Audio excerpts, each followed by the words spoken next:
வணக்கம். மாலை முரசு செய்திகளை விரிவாக பார்ப்பதற்கு முன் தலைப்புச் செய்திகள்.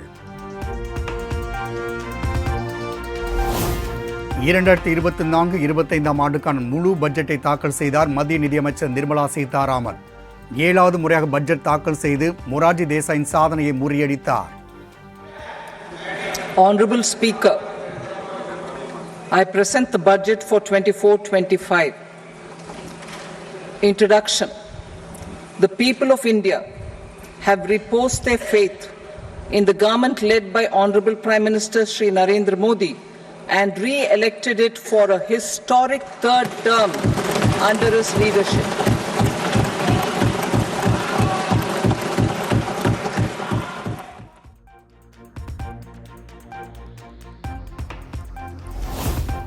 வருமான வரி விலக்கு உச்சவரம்பு 3 லட்சம் ரூபாயாக உயர்வு.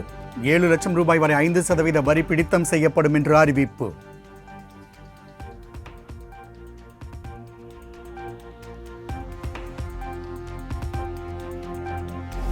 ஏழு லட்சம் முதல் 10 லட்சம் ரூபாய் வரை 10% வரி பிடித்தம் செய்யப்படும். 10 லட்சம் ரூபாய் முதல் 12 லட்சம் ரூபாய் வரை 15% வரி பிடித்தம் செய்யப்படும் என்றும் நிர்மலா சீதாராமன் அறிவிப்பு.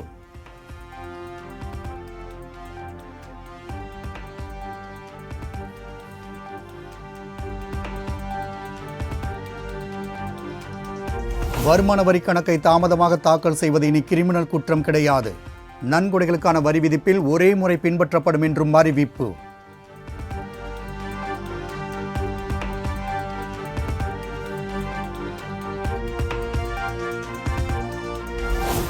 கல்வி வேலைவாய்ப்பிற்கு நிதிநிலை அறிக்கையில் 1,48,000 கோடி ஒதுக்கீடு.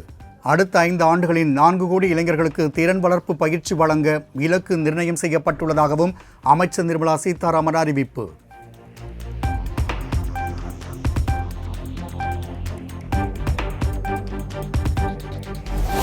நாட்டில் உள்ள வேளாண்மை துறையில் மானியம் உள்கட்டமைப்புக்காக 1,52,000 கோடி ஒதுக்கீடு. பருவநிலையை தாக்குப்பிடித்து வளரும் 102 வகை புதிய பயிர்கள் அறிமுகம் செய்ய உள்ளதாகவும் நிர்மலா சீதாராமன் அறிவிப்பு.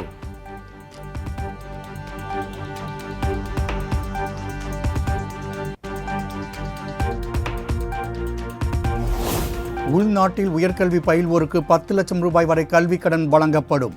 நாடு முழுவதும் 1 லட்சம் மாணவர்களுக்கான கல்விக் கடன் வட்டி ரத்து செய்யப்படும் என்றும் நிதியமைச்சர் அறிவிப்பு.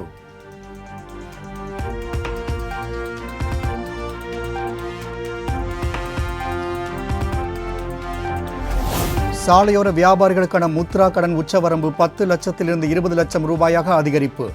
மத்திய பட்ஜெட்டில் நிதியமைச்சர் நிர்மலா சீதாராமன் அறிவிப்பு.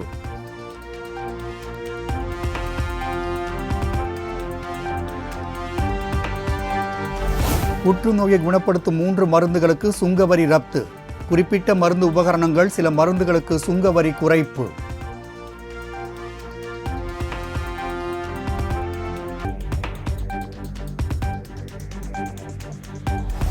செல்போன் உதிரி பாகங்கள் சார்ஜர்கள் மீதான சுங்கவரி 18 15% குறைப்பு. செல்போன்களின் விலை கணிசமாக குறையும் என்று நிர்மலா சீதாராமன் தகவல்.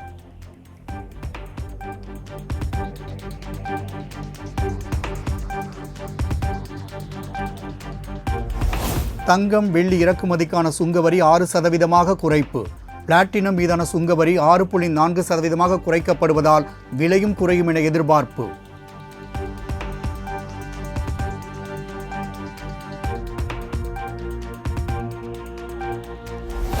ஊரக வளர்ச்சிக்கு 2.66 லட்சம் கோடி நிதி ஒதுக்கீடு.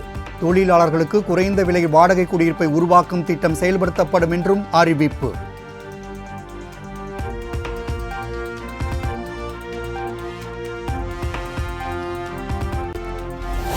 நகர்ப்புற மேம்பாட்டு வளர்ச்சித்துறைக்கு 2.20 லட்சம் கோடி நிதி ஒதுக்கீடு. தொழில் பயிற்சியில் ஈடுபடும் மாணவர்களுக்கு மாதம் 5,000 மற்றும் CSR நிதியிலிருந்து 6,000 ரூபாய் வழங்கப்படும் என்றும் நிர்மலா சீதாராமன் அறிவிப்பு.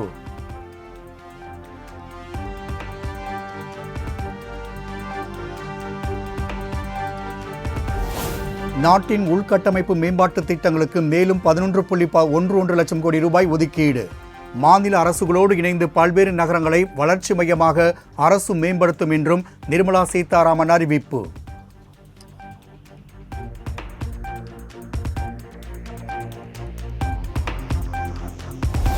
குறு சிறு நடுத்தர தொழில்துறையினர் வளர்ச்சிக்காக கடன் உறுதி திட்டம் அறிமுகம். 100 கோடி ரூபாய் வரையில் கடன் உறுதி வழங்கப்படும் என்றும் நிர்மலா சீதாராமன் அறிவிப்பு.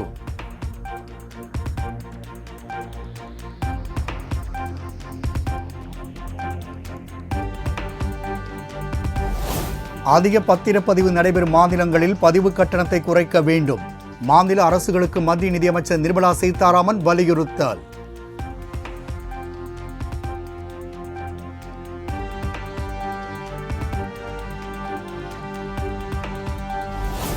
பீகாரில் புதிய நெடுஞ்சாலைகள் அமைக்க 26,000 கோடி ஒதுக்கீடு. புதிய விமான நிலையம், மருத்துவக் கல்லூரி அமைக்கப்படும் என்றும் பட்ஜெட்டில் நிர்மலா சீதாராமன் அறிவிப்பு.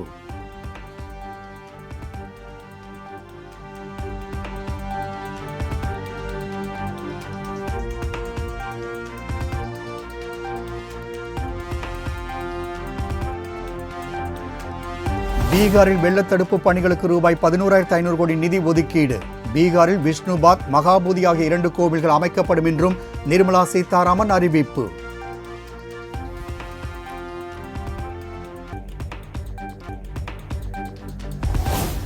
ஆந்திர மாநிலத்திற்கு மத்திய பட்ஜெட்டில் சிறப்பு திட்டங்களை அறிவித்தார் நிர்மலா சீதாராமன்.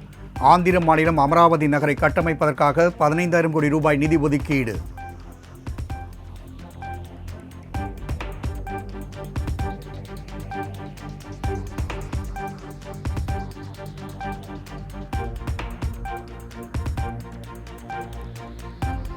வெள்ளத்தால் பாதிக்கப்பட்ட அசாம், ஹிமாச்சல் பிரதேசம், உத்தரகண்ட் மாநிலங்களில் மறு கட்டமைப்பு மேற்கொள்ள நிதி வழங்கப்படும்.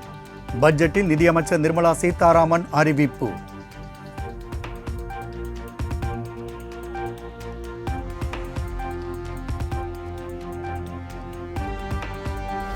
பிளாஸ்டிக் இறக்குமதி மீதான சுங்கவரி 25% அதிகரிப்பு. சுற்றுச்சூழலை பாதுகாக்கும் வகையில் மத்திய அரசு நடவடிக்கை.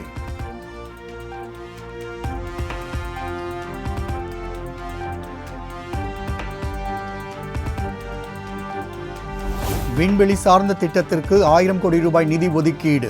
நிதிநிலை அறிக்கையில் நிர்மலா சீதாராமன் அறிவிப்பு.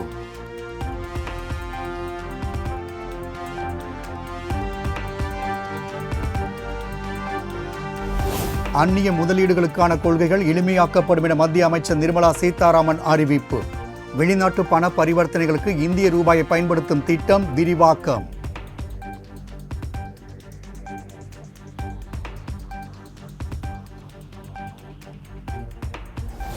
நடப்பு நிதியாண்டில் நிதி பற்றாக்குறையை 4.5% குறைக்க நடவடிக்கை எடுக்கப்படும். மத்திய நிதியமைச்சர் நிர்மலா சீதாராமன் நம்பிக்கை.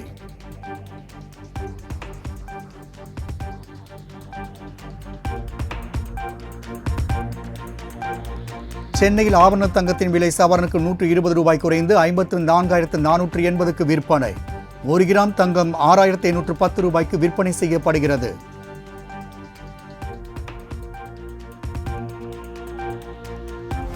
அமில வீச்சு என்னும் பயங்கரவாதத்தை தடுக்க மத்திய அரசு சிறப்பு சட்டம் இயற்ற வேண்டும். மத்திய உள்துறை அமைச்சர் அமித்ஷாவுக்கு விசிக எம்பி திருமாவளவன் கடிதம்.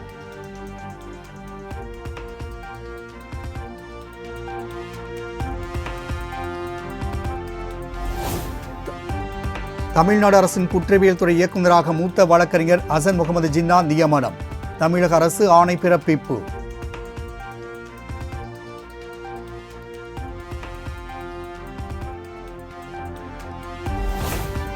சென்னை அடுத்த பரந்தூரில் புதிய விமான நிலையம் அமைப்பதற்கு மத்திய அரசு அனுமதி. மாநிலங்களவையில் மத்திய விமான போக்குவரத்து துறை அமைச்சர் ராம்மோகன் நாயுடு தகவல்.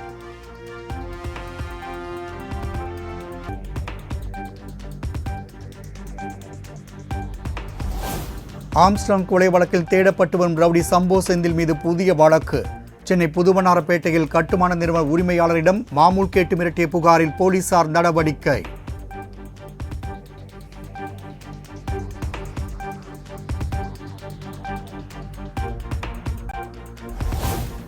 மேட்டூர் அணைக்கு நீர்வரத்து வினாடிக்கு 78,238 கன அடியிலிருந்து 79,682 கன அடியாக அதிகரிப்பு. தொடர் நீர்வரத்து காரணமாக அணையின் நீர்மட்டம் 78 அடியிலிருந்து 82 அடியாக உயர்வு.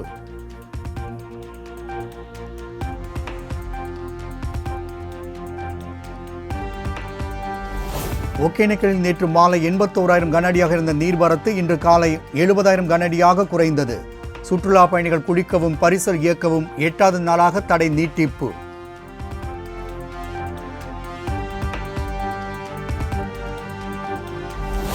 எல்லை தாண்டி மீன் பிடித்ததாக ராமேஸ்வரம் மீனவர்கள் 9 பேர் கைது. நெடுந்தீவு அருகே மீன்பிடித்துக் கொண்டிருந்த போது இலங்கை கடற்படையினர் அட்டூழியம்.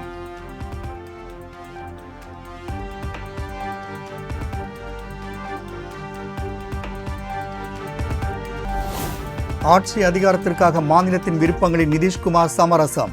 பீகாருக்கு சிறப்பு அந்தஸ்து மறுக்கப்பட்டது தொடர்பாக ராஷ்டிரிய ஜனதாதள தலைவர் லாலு பிரசாத் விமர்சனம்.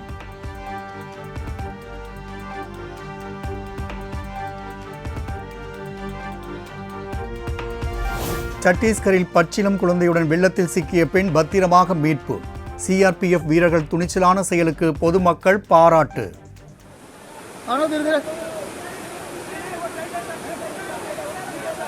वो सही है। अरे यार धर्मेश साहब सीधे को पीछे आराम से सर, आराम से लो, बिल्कुल आराम से। हाँ बिल्कुल आराम से, बहुत बढ़िया सर, थोड़ा रह गया है। अरे रस्सियाँ नहीं खींच रहे हैं लोग।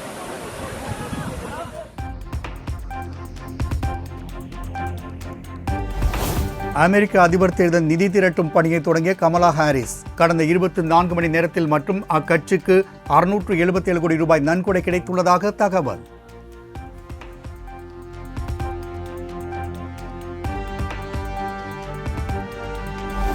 ஆஸ்திரியா ஓபன் டென்னிஸ் போட்டியில் முதல் சுற்றில் இந்திய வீரர் சுமித் நாகல் வெற்றி.